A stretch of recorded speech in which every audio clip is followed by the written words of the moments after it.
Let's play a game. Do you remember what you ate 3 days ago? Some of you might, but it probably wouldn't be at the top of your head. You probably have to associate certain key points together to remember what you had for lunch or even dinner 3 days ago. Our memory is a fickle thing. Why do we remember the lyrics to the Linkin Park song In the End,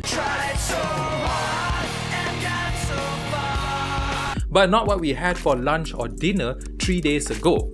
That on itself brings up an interesting point.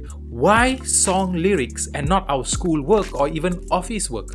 Why do we have to depend on reminders and calendars to tell us that we have a deadline coming up or even a meeting? But we can easily remember a K-pop song by heart even if we don't even know the language. Not me though, I don't like K-pop. I still don't understand what the hype is all about. Heck, trying to remember the script to this video is killing me inside. Some of you... sorry. We have to rely. Reminders.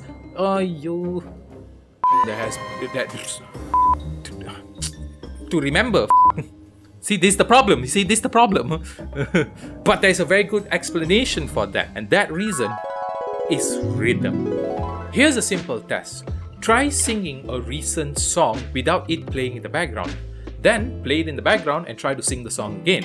You will realize that while the song is playing in the background, it's much easier to remember the lyrics. The patterns in a song help to jog part of our brains where we store long-term memory.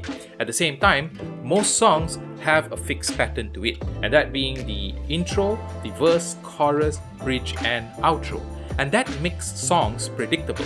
For example, when you're listening to an EDM song, you roughly know when the drop is going to happen, even if you have never heard the song before. In fact, you don't have to have a musical mastery to know when the chorus is coming or even the bridge. Predictability, rhythm, and rhyming makes it easier for us to remember songs. But when it comes to the circumference of a circle, that is just alphabet soup with a side dish of numbers. The maths formula is 2 pi r, by the way. Why do I remember that? Because I am Asian and I got the formula beaten into my memory at a very young age. And speaking about young age, a research was conducted on how we retain memory. And in that research, it was found that at 15 to 25 years old, we retain the most amount of memory.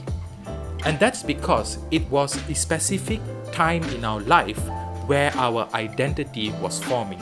It's not a solid conclusion because there are other factors that play a part. For example, brain maturation, our first kiss, our first job, and as adults, we like to say, back in my day, we get it, grandpa, life was better before, geez. But if you think about it, all these events have led to who we are today.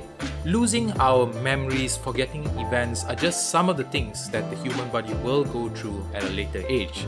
And yeah, it is a scary thought. And while the brain is not a muscle, it can be trained as one.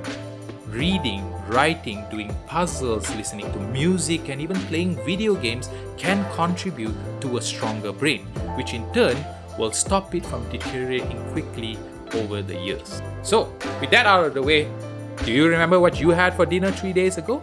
If you do, let me know in the comments below, and I'll see you in the next video.